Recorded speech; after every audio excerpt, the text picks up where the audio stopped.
गुप्त काल, ठीक है। और गुप्त काल में आपको मूल शिल्पों के बारे में बता दी थी, गुप्त काल के बारे में संपूर्ण चीजें बता दी थी। मूल शिल्पों में बौद्ध मूल शिल्प कला जो है बौद्ध शिल्प कला या बौद्ध शिल्प इस काल के प्रमुख रहे हैं। और ये भी हमने बता दिया था कि अधिकतर जितने भी आपके शिल्प बने हुए हैं वो लाल बलुआ पत्थर में है। शिल्पों के बारे में मथुरा से प्राप्त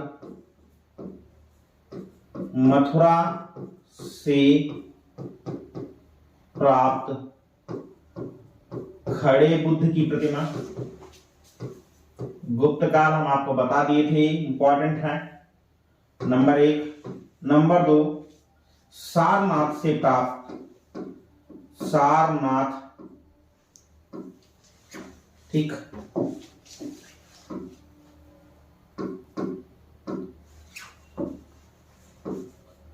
सारनाथ से प्राप्त बैठे बुद्ध की प्रतिमा, बैठे बुद्ध की प्रतिमा आपको बता दिए थे। ये थी धर्म चक्र प्रवर्तन मुद्रा में, चक्र प्रवर्तन मुद्रा में, और ये आपकी थी अभय मुद्रा में।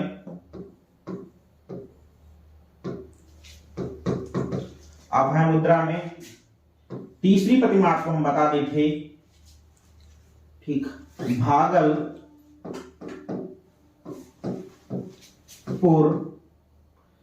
बिहार से तांबे की खड़े बुद्ध की प्रतिमा,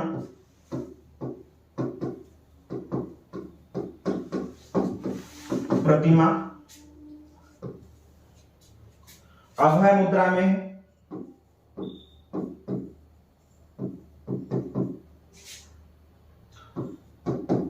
बर्मिंघम संग्रहालय इंग्लैंड में संग्रहित है। चौथी नेक्स्ट प्रतिमा आपको बताए थे, याद होगा, महापरिनिर्वाण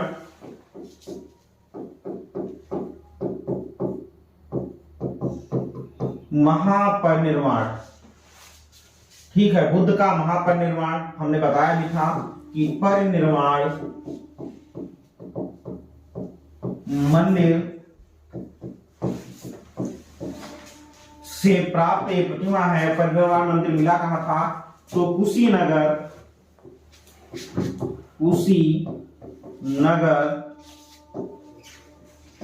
कसेया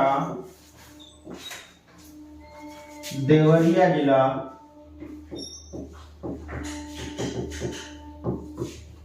जिला यूपी। ये प्रतिमा आपको बता दिए थे, 4 बुद्ध प्रतिमाएं बता दी थी।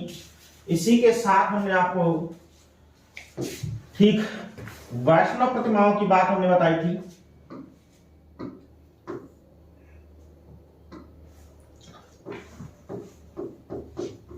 वैष्णव प्रतिमाओं की बात कही थी। इसमें सबसे पहले हमने बताई थी वराह प्रतिमा,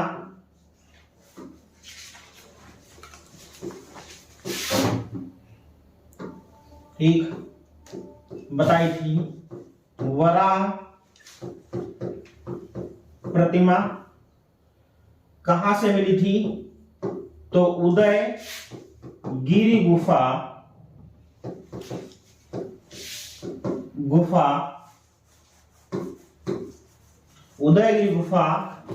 विदिशा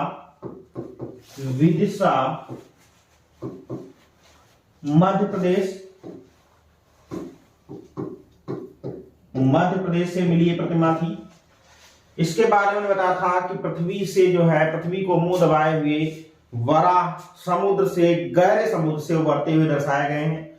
नेक्स्ट प्रतिमा हमने आपको बताई थी शेषाशायी विष्णु।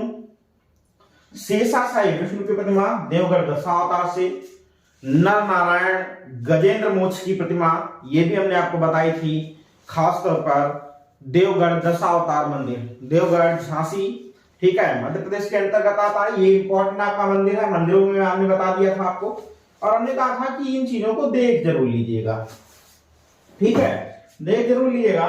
इसी के साथ मैंने मंदिर की कला को आपको बता दिया था, मंदिर की कला को हमने बता दिया था, याद होगा।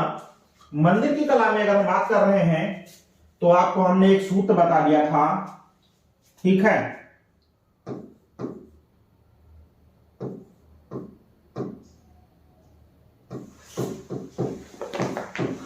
समांति भू देवी ना ऐसी, ठीक, सांची का मंदिर। बस अब आपको याद करना है, नेट के पर्पज से इंपॉर्टेंट टॉपिक है। एक मंदिर का क्रम जरूर लगाने को आ जाता है, तो बड़ा सिंपल सा हम समझाए थे, बस इसको याद करना, समांति भू देवी ना ऐसी। तो सांची का मंदिर, समांति, समांति, सांची का मंदिर, मां का मतलब यहां पर हुआ महापरिनिर्वाण मंदिर, परिनिर्वाण मंदिर। नेक्स्ट, तिगवा जबलपुर मध्य प्रदेश के अंतर्गत आता है, तिगवा का मंदिर, तिगवा का मंदिर। अगला है भूमरा का मंदिर, भूमरा का एक शिव मंदिर है, वैष्णव धर्म में देवगढ़ का दशावतार मंदिर, गढ़ का दशावतार मंदिर। भा का मतलब भीतर गांव, कानपुर के अंतर्गत ईंटों में बना प्रथम मंदिर, भीतर गांव मंदिर। ना का मतलब नचना कुठारा मंदिर,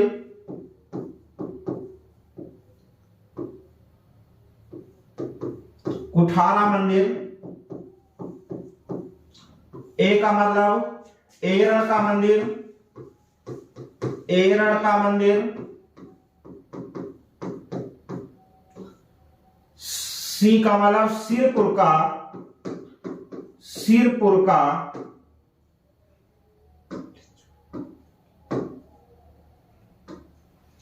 पुर का लक्ष्मण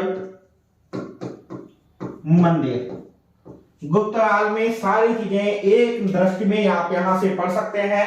इंपॉर्टेंट देवगढ़ का दशावतार मंदिर, मंदिर के शिल्प तो इंपॉर्टेंट है ही है, प्लस शिखर शैली का प्रथम मंदिर, भारत का प्रथम पंचायतन मंदिर, ठीक है, संदारा शैली में बनाया गया मंदिर, कई सारी विशेषताओं के साथ ये मंदिर उभरा हुआ है। नेट के हर तीसरे पेपर में आपको जो है 2012 से और 16-18 के बीच में, 19 के बीच में हर पेपर में आपको दिखाई देगा। कोई ऐसा पेपर नहीं छूटता है जिसके जो है या पेपर में जो है छूता रहा हो ये मंदिर, ये आता जरूर है। तो बड़ी सिंपल चीजें, इनको थोड़ा सा इस तरीके से हम एक बार कन्वर्ट करेंगे, याद करेंगे, सही से दिमाग में लर्न करेंगे। तो इसी पर अभी हम आपको बस कंप्लीट अब ये हम बता चुके हैं, शॉर्ट में समझा चुके हैं। अब इसी का जो है पीडीएफ रिवाइज कराएंगे, मैंने पहले ही बताया था, और आपको पीडीएफ मिल जाएगा। लेकिन साथ में ही हम कुछ चीजों को देख ले रहे हैं। जैसे कल हमने आपको बताया था कि उसको आपने देखा नहीं था, ठीक है। शेषाशायी विष्णु देवगढ़ दशावतार मंदिर का जो शिल्प है उसको जरा हम देखते हैं। देखिएगा, पूरे मंदिर का विवरण एक बार हम देख रहे हैं। दशावतार मंदिर मध्य भारत, ठीक, इंपॉर्टेंट है, कभी भी पूछ सकता है, देखते जाइएगा, समझ करके इसको पढ़ भी लीजिएगा। मध्य भारत, बेतवा नदी, ध्यान रखना, ठीक, बेतवा नदी, मध्य भारत, बेतवा नदी, झांसी। झांसी उत्तर प्रदेश के पार्ट के अंतर्गत आता रहा है। 6वीं-7वीं ईस्वी का विष्णु प्रारंभिक विष्णु मंदिर है, ध्यान रखना। देवगढ़, ठीक है, यूपी, देवगढ़ यूपी झांसी के अंतर्गत आ रहा है, ध्यान रखना। बेतवा नदी के अंतर्गत है, एक देख लीजिएगा। वास्तु शैली को दर्शाता है मुख्यतः हिंदू पत्थर मंदिरों में से एक है।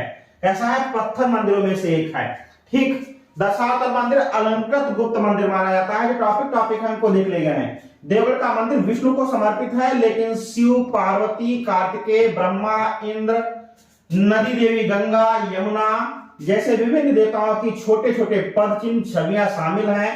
साथ ही हिंदू महाकाव्य महाभारत के 5 पांडवों को दिखाने वाला एक पैनल भी शामिल है। मंदिर ठीक है, पत्थर और चिनाई वाली ईंटों से बनाया गया है। सामान्य तौर पर दोनों रूपों में है, पत्थर का भी प्रयोग किया गया और चिनाई वाली ईंटों का भी प्रयोग किया गया है। विष्णु से जुड़ी ठीक किंवदंती मंदिर की आंतरिक और बाहरी दीवारों में उकेरी गई प्रेमालाप व अंतर्गत विभिन्न धर्म प्रदेश ठीक है कामुकता जोड़ों को भी देखा गया है।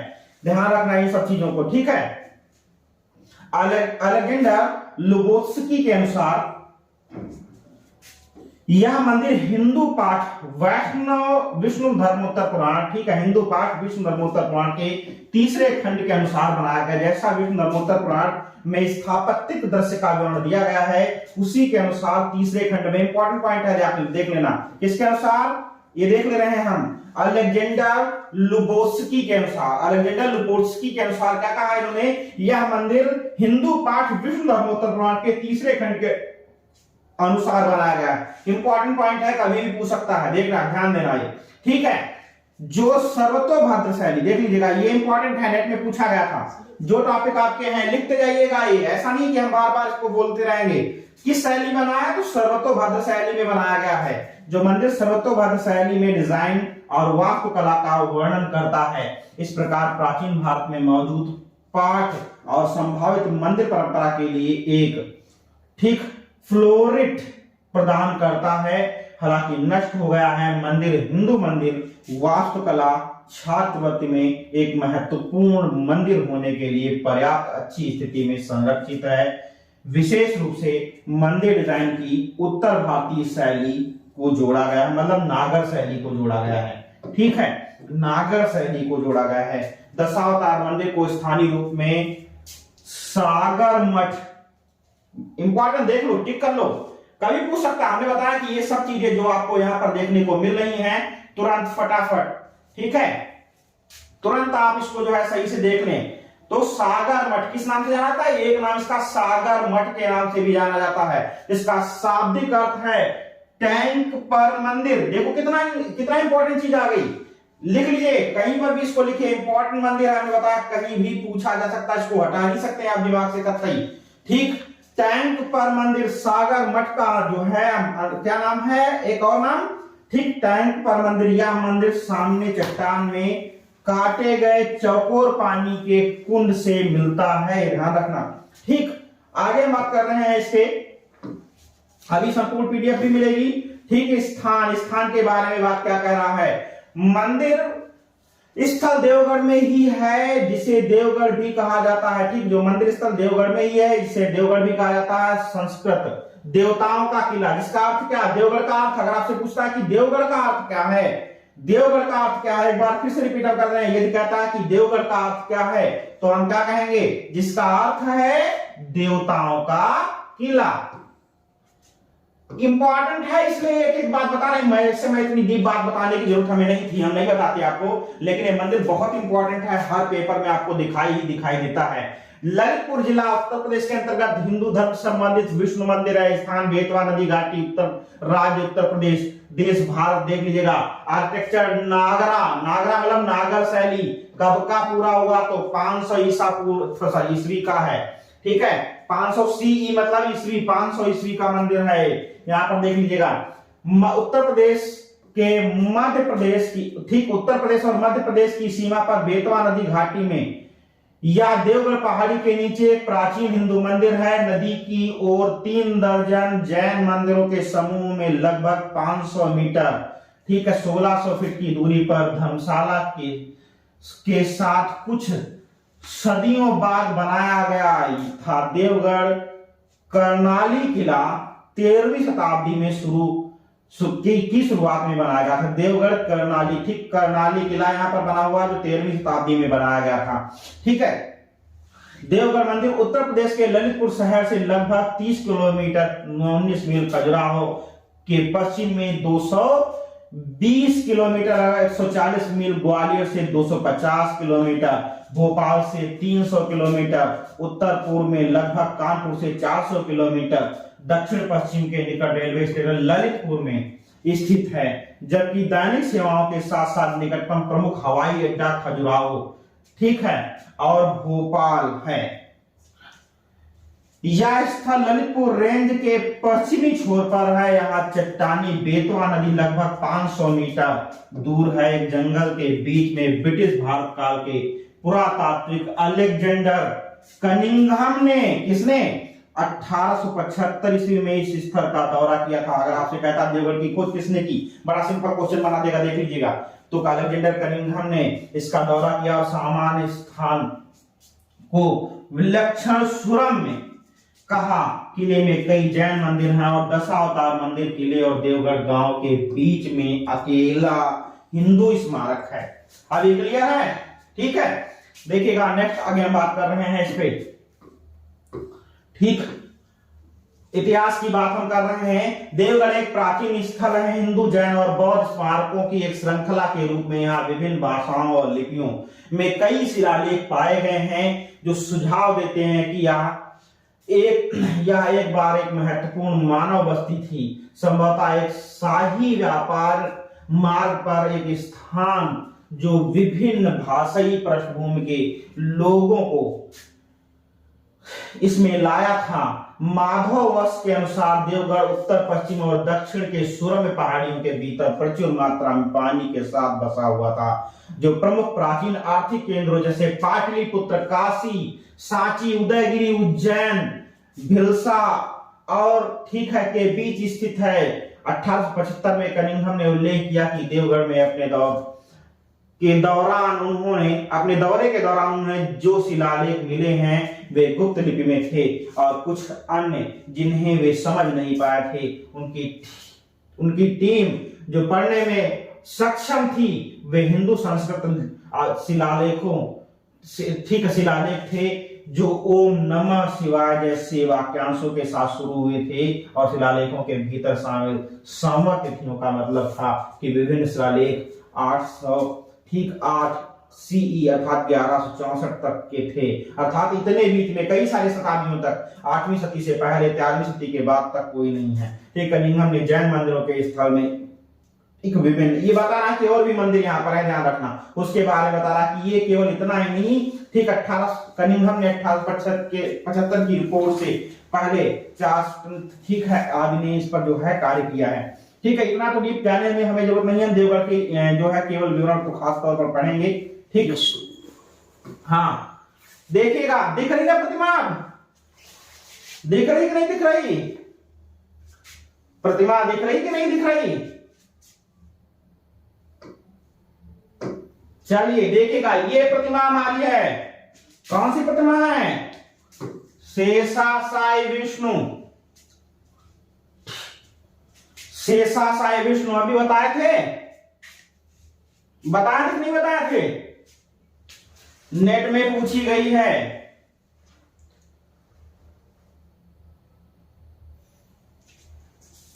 ऐसा बिल्कुल ऐसा ही फोटो आएगा, आ गया नहीं था, आएगा।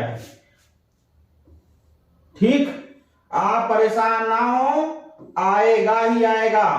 वास्तु योजना दिख रही है,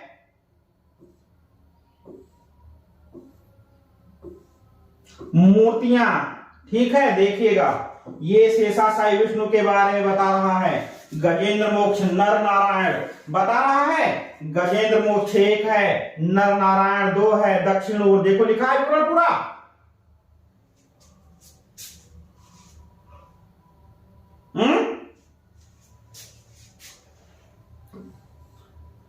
बिल्कुल कहानी मिलेगी, कंप्लीट, कल हम पढ़ा चुके हैं इसको। ठीक है, इस वाली को, ये इस टॉपिक को हम पूरा पढ़ा चुके हैं, तो रहे थे, जिसका विवरण हम पढ़ने जा रहे हैं। आप देख लीजिएगा, गुप्तकालीन मंदिर अभी एक तरफ से आपको बता चुके हैं, सबको समझ में आया, कोई समस्या नहीं रही होगी। ठीक है, आप देखिएगा, ठीक। गुप्तकालीन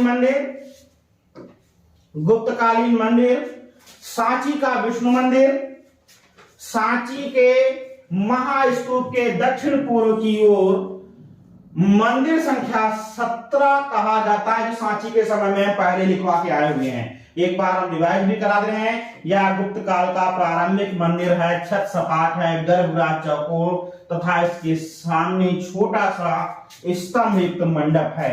सांची ठीक मध्य प्रदेश के अंतर्गत बनाया गया है। सांची का मंदिर संख्या 17 हम पहले पढ़ चुके हैं मौर्य काल में, जब सांची के महास्तूप के साथ में हम मंदिर संख्या 17, 18, 19 और इस तरीके से कई सारे मंदिर हम वहां पर पढ़ के आए हैं। ठीक। बोध गया का महाबोध मंदिर ध्यान रखना, या बोध गया का मंदिर, बोध गया का महाबोध मंदिर भी नागर शैली के समान है। यह मंदिर 9 खंडों की चौकोर मीनार के रूप में सामने है। यह अनुमानता 3वीं से 5वीं सदी ईस्वी के मध्य। ठीक है। इसके गर्भगृह में बुद्ध की विशाल भूमि स्पर्श मुद्रा में प्रतिमा मिली हुई है। ध्यान रखना, बौद्ध गया का मंदिर का हम इसलिए नहीं आपको बता के आए हैं क्योंकि बोध गया के मंदिर को इसलिए हम वहां पर अभी आपके जो है सूत्र में पिरोए नहीं है, क्योंकि इसकी जगती मौर्य काल में भी हमने आपको बताया था कि ये मंदिर कई वर्षों तक बनाया गया है और मौर्य काल में बोध गया के महाबोधि मंदिर की बात हम पढ़ा चुके हैं, आपको याद होगा। लेकिन वहां से शुरुआत होकर के निरंतर कहीं ना कहीं पर हल्का फुल्का काम होता रहा और इसका काम गुप्त काल में भी हुआ है। इसलिए इसको हम पूर्णतः गुप्त काल में नहीं मानते हैं, केवल यहाँ पर आपको समझाने के लिए बता दिया जाता है, ध्यान रखना। तो इसीलिए हमने आपको अपने सूत्र में बोध गया का महाबोध मंदिर नहीं पढ़ाया था, क्योंकि मौर्य काल में हम इसको पढ़ चुके हैं। ये आपको समझ में आया? बात समझ में आई कि नहीं? हमारी बात समझ में आई? बोध गया का महाबोध मंदिर हम क्यों नहीं पढ़ा है? क्योंकि हमने आपको बताया था कि इसकी आधारशिला, जब आपको बताया जरा सांची बरूद के समान ही है, याद होगा, बैक के सिलेबस में याद करो आप कंफर्म। मौर्य पीरियड के समय में, शुंग पीरियड से पहले ही थोड़ा सा हम बता चुके थे महाबोध मंदिर। बताए थे कि नहीं बताए थे? ठीक, समझ में आई बात? क्योंकि इसकी नींव वहां से पड़ी थी, निरंतर बनता रहा, लगभग 5वीं सदी तक ये पूरा हुआ और आज भी इसमें जीर्णोद्धार का कार्य होता रहता है, ध्यान रखना। तो वो अलग बात है। इस महाबोधि मंदिर का जीर्णोद्धार जो है अटल बिहारी वाजपेयी, जो पद्म विभूषण सम्मानित है, भी आपको पता होगा, भारत रत्न सम्मानित व्यक्ति हैं, इन्होंने भी इसका जीर्णोद्धार कहीं ना कहीं पर करवाया है। इसकी विकिपीडिया जब भी देखेंगे तो उनका भी नाम आएगा, ध्यान रखना। तो इसीलिए यहाँ पर हम इसको सूत्र में नहीं पिरोते हैं, मगर ये ध्यान रखना कि यहाँ पर लिख दिया जाता है, क्योंकि यहाँ पर भी कार्य हुआ है, हमें जान लेना चाहिए। परिनिर्वाण मंदिर बेटा मैं बता चुका हूं आपको विधिवत। परिनिर्वाण मंदिर खोज 1876 कार्लाइल उत्तर प्रदेश में सर्वाधिक प्राचीन मंदिरों में से कुशीनगर में स्थित है। यह मंदिर लगभग 5वीं सदी ईस्वी में निर्मित है। ये मंदिर अपने क्रम में ही लिखे हुए हैं, ध्यान रखना, इसमें आपको कोई छेड़छाड़ नहीं करनी।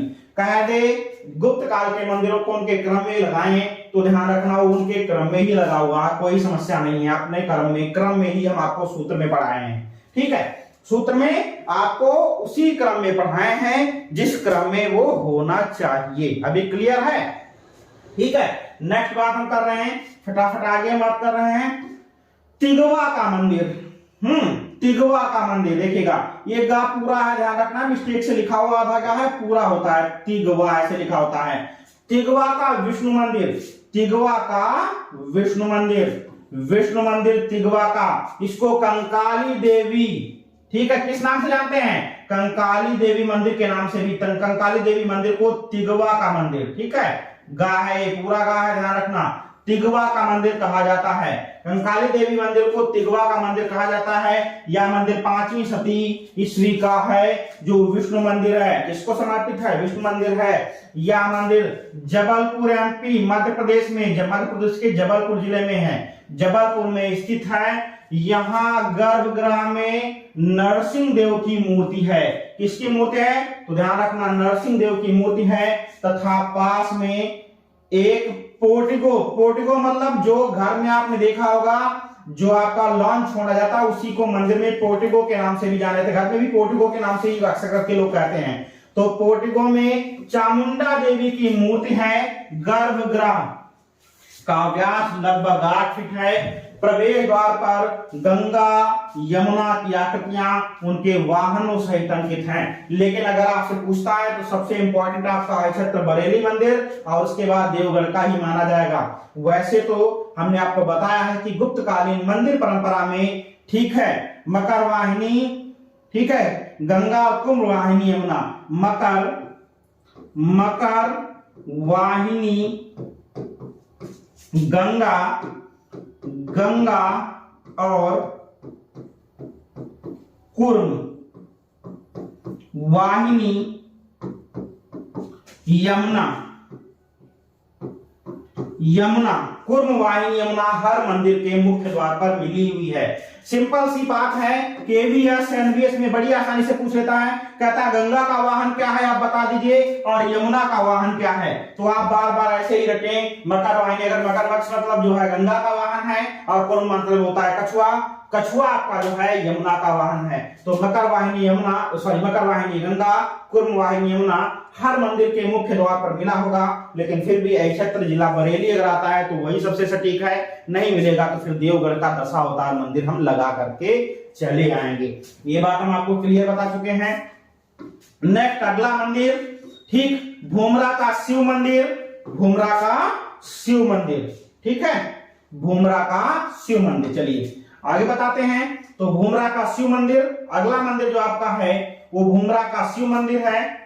भूमरा का शिव मंदिर, यह मंदिर एमपी मध्य प्रदेश के सतना जिले में, टिक करते जाएगा अच्छे से समझ करके। भूमरा का शिव मंदिर मध्य प्रदेश के सतना जिले में भूमरा नामक स्थान पर स्थित है।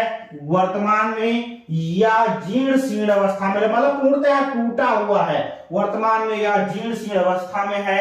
मंदिर के प्रवेश द्वार पर स्तंभ के बाईं ओर मकर वाहिनी गंगा और कुर्म वाहिनी यमुना। देखो बेटा बार बार आ रहा है, लेकिन हम एक बार बता चुके हैं कि मुख्यतः उसी मंदिर में माना जाएगा। उसके साथ में हर मंदिर के द्वार पर तो ये बनाया गया है, गुप्तकाल की विशेषता की ध्यान रखना। स्थापित है मंदिर के गर्भगृह में शिवलिंग स्थापित है।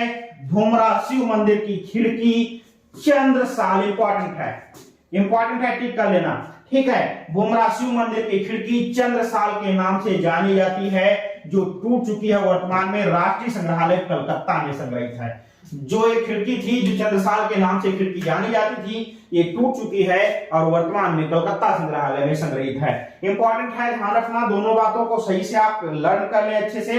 देवगढ़ का दशावतार विष्णु मंदिर, देवगढ़ का दशावतार विष्णु मंदिर, ध्यान रखना, समय 425 एग्जैक्ट समय अगर आता है, नेट में पूछा गया है, कहीं पर आपको नहीं मिलेगा। लेकिन ध्यान रखना, अभी आप इतनी सारी बड़ी पीडीएफ पढ़ पाए, लेकिन वहां पर पांचवी सती ही दिया हुआ है। लेकिन अगर आपसे कहता है कि एग्जैक्ट समय देवगढ़ का क्या है, तो ये समझ लीजिएगा कि बिल्कुल एग्जैक्ट समय आपका जो है वो 425 एडी अर्थात 425 ईस्वी है। नदी कौन सी यहां पर है, तो बेतवा नदी है। यूपी के ललितपुर जिले में सबसे सुंदर था। इस काल की सभी विशेषताओं, ठीक, सभी विशेषताओं से युक्त है। यह प्रथम पंचायतन मंदिर है। ध्यान रखना, कई सारे देवताओं का, कार्तिकेय और कई सारे का नाम हमने अभी वहां पर पढ़ के बताया था। तो प्रथम पंचायतन मंदिर है। शिखर शैली के मंदिर का प्रथम उदाहरण देवगढ़ है। शिखर शैली के मंदिर का प्रथम उदाहरण देवगढ़ है। दीवालों पर शेषाशायी विष्णु अभी आपको हम दिखा के आए हैं। नर नारायण अभी हम आपको दिखा करके आए हैं। गजेंद्र मोक्ष अभी हम आपको तीनों के तीनों चित्र दिखा करके आए हैं। जेट पीडीएफ में आपको अच्छे से दिखा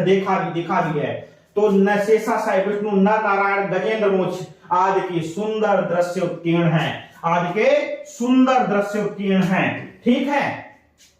अन्य नाम अभी हमने आपको बताया था, वहां पर लिखा था सागर मठ, ठीक, सागर मठ है, ध्यान रखना, ठीक, सागर मठ अभी आपको बैक में पढ़ा करके आए हैं। अच्छे से इसको समझ लीजिएगा और जो भी चीजें आपको और भी वहां पर इंपॉर्टेंट लगे तो उस पीडीएफ से यहाँ पर नोट जरूर कर लीजिएगा, ठीक। वहां पर हमें भी आपको बैक में पढ़ा करके आए हैं, लेकिन हम शॉर्ट में रिवीजन करा रहे हैं, इसलिए इस मंदिर को इंपॉर्टेंट है वो चीजें बताएं जो आई हुई हैं। तो शेषाशायी विष्णु, नर नारायण, गजेंद्र मोक्ष आदि के सुंदर दृश्य उत्कीर्ण है गर्भगृह में, ठीक। गर्भगृह के ऊपर पीठानुमा ऊंचा तिहरा शिखर, आपसे कहता कैसा शिखर है, तो पीठानुमा ऊंचा तिहरा शिखर है, ठीक है, तिहरा शिखर है। इस प्रकार के एक से अधिक मंजिल प्रसाद बहुभूमिका ठीक है, एक से अधिक मंजिल प्रासाद को क्या कहा जाता है? बहुभूमिक कहा जाता है। जिनके शिखर एक से अधिक हों ऐसे मंजिल प्रासाद वाले मंदिरों को बहुभूमिक कहा जाता है। तो इसमें जो है बहुभूमिक भी समाया हुआ है। मंदिर का गर्भगृह पूर्णतः चौकोर है, पूरा का पूरा मंदिर अभी आपको हम बता के आए हैं। नेक्स्ट बात करते हैं भीतरगांव मंदिर। यह मंदिर उत्तर प्रदेश के कानपुर के निकट भीतरगांव में स्थित है। आर्य शैली, बेटा आर्य शैली नागर शैली को ही कहते हैं, कंफ्यूज नहीं होना है, ध्यान रखना। नागर शैली को ही या आर्य शैली या नागरा शैली के नाम से भी जानते हैं, ठीक है। क्या कहते हैं? आर्य शैली, फिर समझा रहे हैं आर्य शैली, आर्य शैली आब्लिक नागर शैली, नागर, ठीक। नागर शैली अभी हमने आपको बताया था नागरा शैली, वहां पर आपने लिखा भी देखा था। तो नागर हो, नागरा हो, आर्य शैली हो, बात एक ही है, ठीक है। शैली के इस मंदिर में गुप्तकालीन ईंटों का प्रयोग किया गया है। टीजीटी के लिए बहुत मोस्ट इंपॉर्टेंट, टीजीटी के लिए मोस्ट इंपॉर्टेंट क्वेश्चन है, पूछा भी गया है कि भारत में ईंटों से निर्मित प्रथम मंदिर कौन सा है? तो भीतरगांव कानपुर का मंदिर प्रथम मंदिर माना जाता है ईंटों से। इंपॉर्टेंट है क्वेश्चन, कई बार पूछा गया है। तो ईंटों से निर्मित किया गया है। इस मंदिर का निर्माण एक ऊंचे चबूतरे पर किया गया है जिसका व्यास 36 फीट है। मंदिर की चौकोर छत पर 70 फीट ऊंचा शिखर है, ठीक।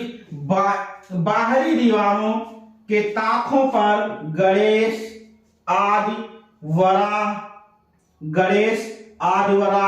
दुर्गा, ध्यान देना है, गणेश आदि वराह दुर्गा नंदी, ठीक है, देवी की प्रतिमाओं का वर्णन किया गया है। वह मूर्तियां मिली हुई आज भारत में, ठीक है। डाल पत्थर मेहराब था ईंट निर्मित भवन का प्राचीनतम उदाहरण मिला हुआ। ईंट निर्मित भवन का पहला उदाहरण कौन सा है? तो भीतरगांव का मंदिर है, ध्यान रखना।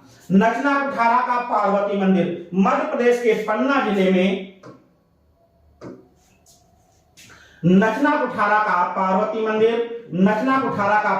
मंदिर मध्य प्रदेश के पन्ना जिले में, ठीक, पन्ना जिले के आजमगढ़ के समीप स्थित है, जिसके चारों ओर से ढका हुआ बरामदा है तथा छत सपाट है।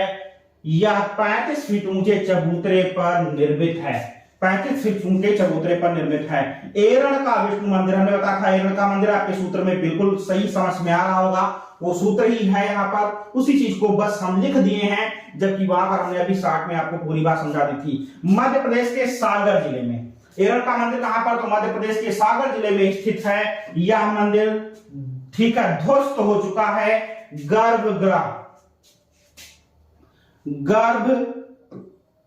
गर्भगृह का द्वार तथा उसके समक्ष स्थित 2 स्तंभ शेष रह गए हैं। अगला सिरपुर का लक्ष्मण मंदिर, ठीक, सिरपुर का लक्ष्मण मंदिर आपका, यह मंदिर छत्तीसगढ़ के सिरपुर नामक स्थान पर, सिरपुर का लक्ष्मण मंदिर आपसे पूछता कहां पर है? तो कहेंगे छत्तीसगढ़ के सिरपुर नामक स्थान पर, ईंटों से निर्मित है। लेकिन ये जो अभी हमने आप भीतरगांव का पढ़ा उससे बाद का मंदिर है, तो ईंटों से निर्मित है। वास्तु योजना भीतरगांव के समान ही है, अर्थात भीतरगांव वाला पहले बना बाद में बना। इस मंदिर के समीप राम जानकी मंदिर अवशिष्ट रूप में मिला है, जिसका कोई काल निर्धारण नहीं है, इसलिए बस इसको इतना जान लेना। अक्षत्र का मंदिर, अक्षत्र मंदिर नवीन मंदिर उत्तर प्रदेश के बरेली जिले में स्थित है। यह मंदिर शिव को समर्पित है। अंतिम मंदिर आपका जो आता है वो अक्षत्र मंदिर आता है, अक्षत्र मंदिर बरेली। हमने बताया इसी में बीएफए में बहुत ज्यादा पूछा जाने वाला क्वेश्चन है कि मकर वाहिनी गंगा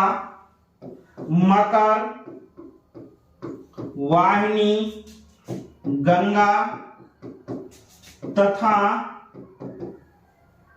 कूर्म वाहिनी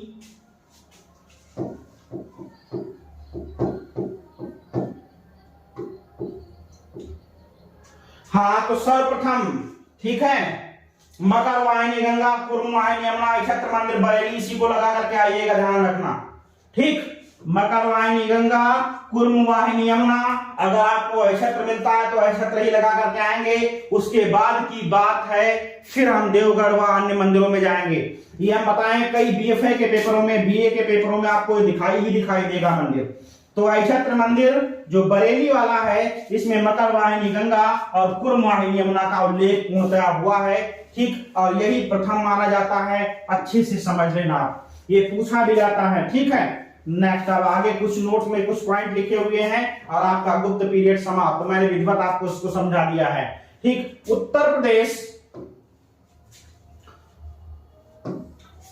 प्रदेश के सर्वप्रथम शिखर युक्त मंदिरों को निर्मित किया। उत्तर प्रदेश के सर्वप्रथम शिखर युक्त मंदिरों को निर्मित किया गया है। इस मंदिरों में उत्तर भारत के मंदिर नागर शैली के अंतर्गत आते हैं। ठीक है, उत्तर प्रदेश में सर्वप्रथम, ये एक बनाया हुआ एक नोट पॉइंट है, आपसे कहता है कि सर्वप्रथम शिखर युक्त मंदिर कहां पर मिला हुआ है। तो अभी हमने बताया कि देवगढ़ का दशावतार मंदिर है, तो इसलिए उत्तर प्रदेश में है, तो उत्तर प्रदेश में ही सर्वप्रथम शिखर युक्त मंदिर हो। जैसे सेम वैसे क्वेश्चन आपको बना देगा, जैसे कहता है सर्वप्रथम प्रागैतिहासिक चित्रों की खोज, तो उत्तर प्रदेश। तो एक सामान्य क्वेश्चन बना सकता है कि सर्वप्रथम शिखर युक्त मंदिर किस प्रदेश में मिला है। तो ध्यान रखना, उत्तर प्रदेश में सर्वप्रथम शिखर युक्त मंदिर मिला हुआ है, क्योंकि सर्वप्रथम शिखर युक्त मंदिर देवगढ़ का दशावतार मंदिर ही है। और वह मंदिर उत्तर भारत के किस शैली में बनाए गए हैं, तो नागर शैली में बनाए गए हैं। इस शैली के मंदिर उत्तर प्रदेश में हिमालय से लेकर कर्नाटक तक बड़ा लंबा फैला हुआ, देख लीजिएगा उत्तर प्रदेश। ये हम इस पे छोटा सा मैप बनाए हुए, बस नॉर्मल आप समझ लीजिएगा। ठीक, ये हमारा भारत का मैप है, आप मान के चलिए ये भारत का मैप है। तो यहाँ जम्मू कश्मीर से लगा करके यहां तक ये सब जितना भी हमारा है, ये सारा का सारा कैसा है, मुख्यतः नागर शैली में ही है। केवल एक दो अपवादों को छोड़कर, जैसे महाराष्ट्र का कोना, आपको पता होगा महाराष्ट्र के कोने में गुफा संख्या 16 यलोरा, ये द्रविड़ शैली का मंदिर है। द्रविड़ शैली का मंदिर एक अपवाद है। और बेसर शैली मुख्यतः कर्नाटक में मिली हुई है। कर्नाटक राज्य में मुख्यतः बेसर शैली खासतौर पर होयसल राजवंश के दौरान स्टार शेप्ड ताराकिक मंदिर अर्थात 6 कोनों वाला मंदिर पहली बार होयसल राजवंश की अंतिम देन है। उसके बाद मंदिर कला का समापन मिल जाएगा। ठीक, तो बेसर शैली मुख्यतः कर्नाटक, तमिलनाडु में द्रविड़ शैली प्रथम मंदिर कांचीपुरम का कैलाशनाथ मंदिर अपवाद के रूप में एलोरा, याद कर लेना, केवल महाराष्ट्र में है। बाकी पूरे भारत में आप बिल्कुल आंख बंद करके आप नागर शैली लगा करके चले आना, पूरे भारत में नागर शैली ही है। केवल कर्नाटक में बेसर, तमिलनाडु में द्रविड़ शैली के अलावा अपवाद के रूप में मुख्यतः केवल और केवल एलोरा का कैलाश मंदिर। 2 अपवाद हैं और दोनों अपवाद बहुत ज्यादा पूछे जाते हैं। एक अपवाद अभी हम आपको बताएंगे चालुक्य पीरियड में, चालुक्य नेक्स्ट यही हम टॉपिक पढ़ाने जा रहे हैं चालुक्य पीरियड में। ठीक है, दुर्गा मंदिर चालुक्य पीरियड में दुर्गा मंदिर ऐहोल, मंदिर का नाम है दुर्गा और गर्भगृह में किसकी मूर्ति है, विष्णु की। ध्यान रखना, अपवाद है, मंदिर का नाम है दुर्गा मंदिर, गर्भगृह में विष्णु की मूर्ति, अपवाद है। ठीक, ध्यान देना, ये पूछा जाता है ये दोनों बातें, क्योंकि आपको सामान्य शब्द में ऐसे उठा दिया जाता है हिमालय से लेकर कर्नाटक तक, लेकिन यहाँ पर एलोरा का कैलाश मंदिर द्रविड़ शैली में है, ये कोई बताते नहीं है। तो 2 अपवाद हैं, आईना साफ कर ले अपना। एक अपवाद एलोरा का कैलाश मंदिर द्रविड़ शैली में है, दूसरा अपवाद दुर्गा मंदिर चालुक्य पीरियड, गर्भगृह में विष्णु की मूर्ति, मंदिर जो है महिला का, गर्भगृह में पुरुष की मूर्ति। बड़ा कंफ्यूजन रहेगा, इन दोनों को अपने दिमाग में सेट कर ले, गलती नहीं होगी। ध्यान रखना, ये अपवाद है, पूरे भारत में ये अपवाद है। पूरे भारत में एक और अपवाद पैदा है, जो अभी तक किसी न किसी देवता के नाम पर किसी न किसी मंदिर का नाम पड़ा। आप कहेंगे बृहदीश्वर मंदिर, शिव का रूप है, मिल गया, लेकिन पूरे भारत में यहाँ एक ऐसा मंदिर है, वो भी एक अपवाद के रूप में जाना जाता है। आंध्र प्रदेश अब शायद तेलंगाना में होगा, अभी हम आपको बताएंगे। मंदिर का नाम है रामप्पा। भारत का अकेला मंदिर है रामप्पा मंदिर। रामप्पा नामक शिल्पी के द्वारा निर्मित किया गया मंदिर है, इसीलिए उस शिल्पी के नाम पर ही इस मंदिर का नाम रामप्पा पड़ा है। पूरे भारत में अकेला उदाहरण है जो किसी शिल्पी के नाम पर बनाया गया मंदिर है। वैसे ज्यादा से ज्यादा मंदिर या तो प्रॉपर देवता के नाम पर रहे हैं, और या तो फिर अगर देवता का नाम नहीं होगा तो उस राजवंश के नाम पर रहे होंगे। ध्यान रखना, प्रॉपर देवता का नहीं नाम रहा होगा तो उस राजवंश के नाम पर उसका नाम रहा होगा। आज तक कभी भी आपने ऐसा नहीं सुना होगा कि किसी शिल्पी के नाम के आधार पर उस मंदिर का नाम पड़ा हो। यह अकेला मंदिर है, ध्यान रखना, रामप्पा मंदिर। आगे हम इसको भी बताएंगे। तो ये दो चार जो अपवाद है बेटा, ये पूछे जाते हैं घुमा घुमा करके। उन अपवादों का अगर एक साथ में क्लियर कर लें तो समस्या हमें स्थापत्य में होगी ही नहीं, हमारा काम खत्म। चलिए खैर आगे हम बताते हैं, ठीक है।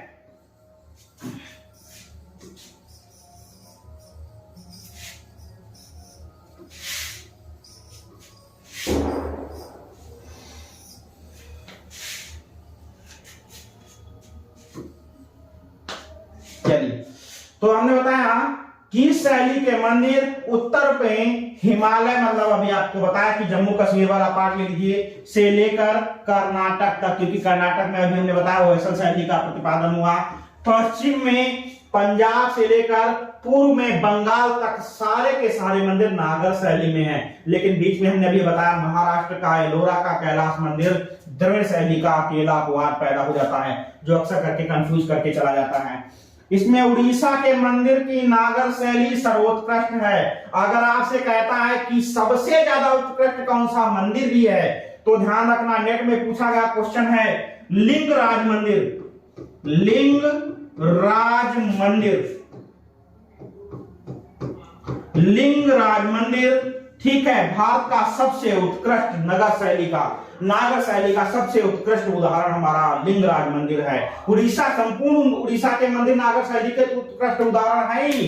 अगर उनमें भी पूछता है कि सबसे उत्कृष्ट कौन सा है, तो लिंगराज मंदिर हमारा नागर शैली का सबसे उत्कृष्ट उदाहरण है, ठीक है। नागर शैली का प्रारंभ हमने अभी आपको जस्ट बता दिया कि नागर शैली का प्रारंभ मुख्यतः देवगढ़ के दशावतार मंदिर से माना जाता है, और सबसे उत्कृष्टता का कार्य हमको दिखाई देता है लिंगराज मंदिर में। अभी क्लियर? लिंगराज मंदिर में सबको क्लियर ना? ये किसी को कोई पॉइंट दिक्कत तो नहीं है इसमें?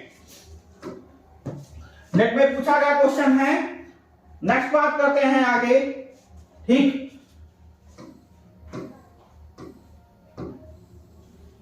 उड़ीसा, ठीक है, सॉरी, द्रविड़ शैली कृष्णा तथा कुमारी के अंतरीप के बीच अर्थात आधुनिक तमिलनाडु, हम पहले से आपको बता के लाए हैं, तथा बेसर शैली विंध्य और कृष्णा के बीच अर्थात कर्नाटक क्षेत्र में फैली है। ये पूरी बात हम आपको पहले से भी बताकर क्या है, बात वही कह रहा है कि द्रविड़ शैली तमिलनाडु और बेसर शैली आपकी जो है कर्नाटक क्षेत्र में फैली। अभी हमने आपको बताया था बेसर शैली के मंदिर हम्पी कर्नाटक में सर्वोत्कृष्ट उदाहरण हैं, जो केवल और केवल खास तौर पर किस काल के माने जाएंगे? होयसल शैली के अंतर्गत। हालांकि सारे मंदिर बेसर शैली के यहाँ पर नहीं हैं, कुछ मंदिर ही हैं, ठीक है। लेकिन फिलहाल कर्नाटक के अंतर्गत बेसर शैली मूलतः हमको अभी दिखाई देगी, जो चालुक्य पीरियड से न्यू पड़ जाती है, और पूरा का पूरा होयसल वंश बेसर शैली के उदाहरण को ही दिखाता है, ठीक है। देख के चलेंगे, चोल मंदिर द्रविड़ शैली के उत्कृष्ट मंदिरों में शामिल हैं। चोल मंदिर बृहदीश्वर मंदिर होता है, ठीक है, चाहे राज राजेश्वर मंदिर हो, चाहे आपका जो है ठीक है नटराज मंदिर हो, ये कोई भी मंदिर हो हमारा, वो सारा चोल काल का कोई भी मंदिर जाएगा हमेशा द्रविड़ शैली का एग्जाम्पल ही माना जाएगा। अभी यहाँ पर किसी को कोई समस्या हो तो पूछ सकता है।